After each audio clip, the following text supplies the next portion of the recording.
Oke, tadi kita udah masuk di part Prigel secara umum ya. Sekarang mungkin kita masuk di part pendaftaran UNES Prigel.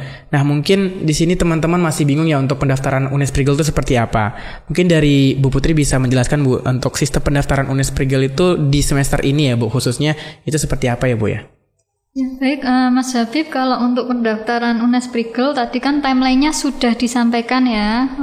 Ada masuk di periode yang pertama ataukah periode yang kedua. Nah, kemudian kalau mau mendaftar, itu pendaftarannya melalui web MBKM UNES. Nah, teman-teman kan sudah pernah mengakses tentunya, kalau UNES kan punya sistem informasi terpadu itu. Nah, di situ cari menu MBKM, atau kalau misalkan pengen langsung ya bisa saja mbkm.unes.ac.id, nanti diminta login yang menggunakan SSO itu. Nah, dari situ nanti teman-teman tinggal mendaftar saja itu dalam artian kalau programnya sudah dilaporkan kepada Gugus MBKM. Ya, Gugus MBKM. Nah, tetap yang buka program nanti adalah itu wewenangnya dari fakultas. Kalau program sudah dibukakan tempatnya, istilahnya wadahnya sudah ada, nah mahasiswa tinggal daftar. Nah, untuk mekanismenya sendiri nanti mendaftarkan dari mahasiswa ke fakultas itu yang perlu dicari informasinya kepada fakultas, karena biasanya tiap-tiap fakultas memiliki mekanisme yang berbeda-beda. Oke, berarti untuk peraturannya sesuai fakultas masing-masing ya Bu ya? Fleksibel sesuai fakultas masing-masing. Untuk pendaftaran sendiri itu berkas yang perlu disiapin tuh kira-kira apa aja ya Bu ya? Nah, ini pertanyaan yang bagus ini, biasanya terlewat kan kalau mahasiswa ya, saking excitednya itu untuk mengikuti program magang.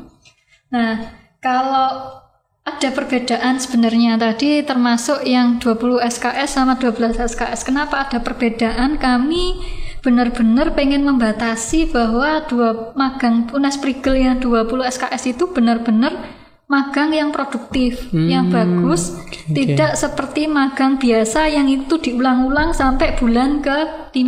Nah, kan manfaatnya bisa dirasa kurang kalau magangnya itu terus administratif misalkan ya. Begitu sampai diulang 5 bulan, kok seperti itu dihargai 20 SKS, itu kan kadang nggak adil bagi mahasiswa yang sudah bersungguh-sungguh magang. Betul, Bu. Dengan kerjaan yang memang porsinya sesuai dengan 20 SKS. Nah, apa syaratnya? Syaratnya adalah kalau yang 20 SKS tadi adalah yang pertama harus ada perjanjian kerjasama ya antara prodi dengan mitra. Kalau nggak bisa ada perjanjian kerjasama itu ya berarti bukan 20 SKS. Oh begitu Bu. Pilih yang 12 SKS. Di awal sudah memang itu harus kerjasama antara prodi dengan mitra. Nah, yang kedua apa? Yang kedua adalah RPS tadi atau deskripsi program dan penjelasannya. Itu program apa sih? Nah, itu juga harus ada. Itu nanti ada itu yang ada di tingkat pembukaan program ya, bukan ke mahasiswanya ya, untuk membuka programnya itu. Nah, kemudian kalau di mahasiswanya apa? Kalau di mahasiswanya yang pertama adalah ada LOE. Ini sama antara 20 SKS dengan 12 SKS. Ada letter of acceptance ya.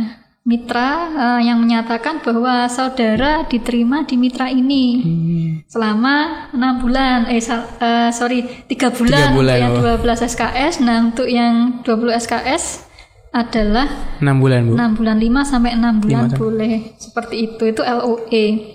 Yang kedua adalah surat rekomendasi, Mas.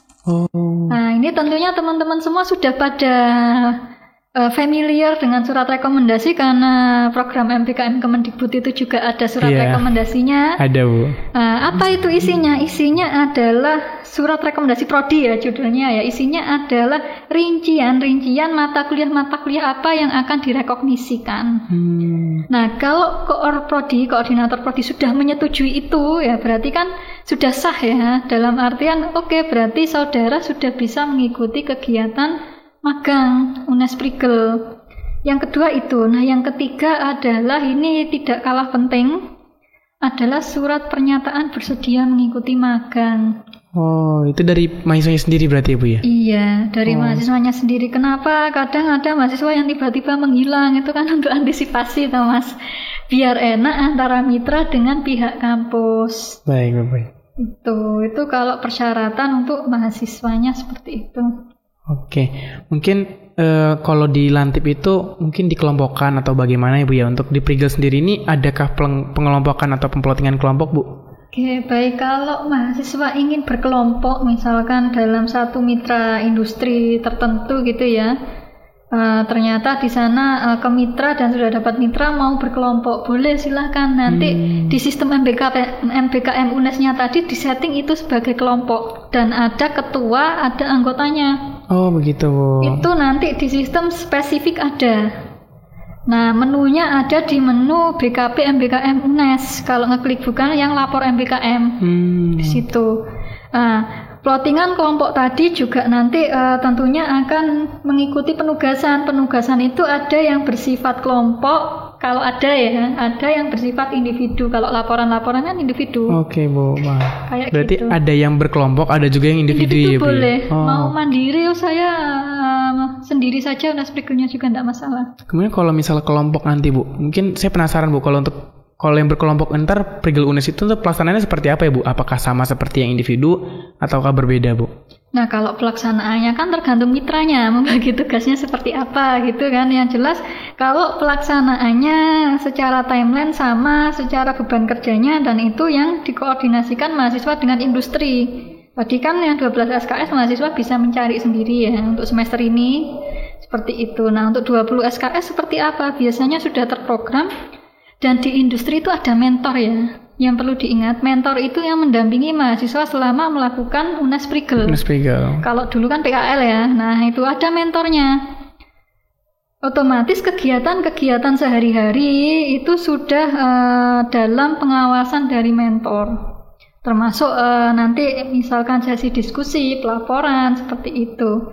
Nah, DPL juga ada. Dari kampus ada DPL. Itu biasanya juga ikut mendampingi. Kalau ada masalah juga bisa disampaikan seperti itu.